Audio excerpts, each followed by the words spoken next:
ભરૂચ જિલ્લાના વાલિયા તાલુકાના પઠાર ગામે રહેતા વિક્રમસિંહ રવિન્દ્રસિંહ નામના ખેડૂતની શેરડીનો ઊભો પાક અજાણ્યા તત્વો દ્વારા સળગાવી દેવામાં આવતા ભારે નુકસાન થવાની ઘટના સામે આવી છે। આ ઘટનાને લઈને સમગ્ર વિસ્તારમાં ખેડૂત વર્ગમાં ભારે રોષની લાગણી જોવા મળી રહી છે। આ બાબતે પીડિત ખેડૂતો દ્વારા વાલિયા પોલીસ મથકે લેખિત રજૂઆત કરવામાં આવી છે અને દોષિત તત્વો સામે તાત્કાલિક કાર્યવાહી કરવાની માંગ કરવામાં આવી છે।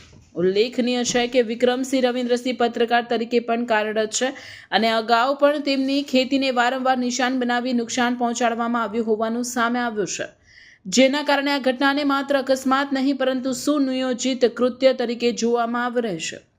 સ્થાનિકોમાં એવી ચર્ચા છે કે બુટલેગરો તેમજ ભૂમાફિયા સંબંધિત સમાચાર પ્રસિદ્ધ કરવા બાબતે રાખવામાં આવેલી રીસના કારણે લુખ્ખા અને સમાજ વિરોધી તત્વો દ્વારા ખેડૂત પત્રકારને હેરાનગતિ કરવામાં આવી રહી હોવાનું માનવામાં આવે છે।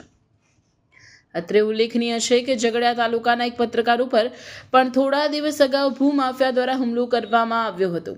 આવા બનાવો બાદ હવે ફરી એકવાર પત્રકાર અને ખેડૂતની ખેતીને આગ ચાંપતા કાયદો અને વ્યવસ્થા અંગે ગંભીર સવાલો ઊભા થયા છે। આ સમગ્ર મામલે પોલીસ તંત્ર દ્વારા તાત્કાલિક અને નિષ્પક્ષ તપાસ હાથ ધરી આવા સમાજ વિરોધી તત્વોને ઓળખી કાયદેસરની કાર્યવાહી કરી જેલના સળિયા પાછળ ધકેલવામાં આવે તેવી માંગ ઉઠી છે। ખેડૂત સંગઠનો તેમજ પત્રકાર મંડળોએ પણ ઘટનાની કડક નિંદા કરી છે। હવે જોવાનું રહ્યું કે પોલીસ તંત્ર આ ગંભીર ઘટનાને કેટલી ગંભીરતાથી લઈને દોષિતોને ઝડપી ન્યાય અપાવે છે કે નહીં તે જોવું રહ્યું। પત્રકારત્વ સાથે સંકળાયેલો છું અને વડીલો પાર્જિત ખેતીની જમીન છે। ખેતીની જમીનમાં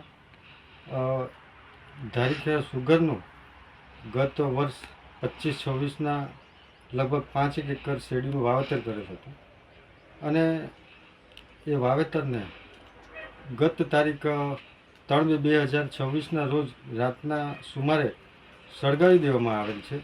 તો અસામાજિક તત્વો દ્વારા આ નુકસાન પહોંચાડવામાં આવે છે। તો હું પ્રશાસનને એ કહેવા માંગીશ કે આ અસામાજિક તત્વો દ્વારા છેલ્લા ઘણા વર્ષોથી આ વસ્તુ મારા જોડે થાય છે। ગયા વર્ષે પણ શેરડીના પાકને સળગાવી દેવામાં આવેલ હતો। તો પ્રશાસનને કહીશ કે યોગ્ય કાર્યવાહી કરે અને આ દર વર્ષે જે બને છે એ ઘટના મારા સાથે નહીં બને એવી હું પ્રશાસનને અપીલ કરું છું।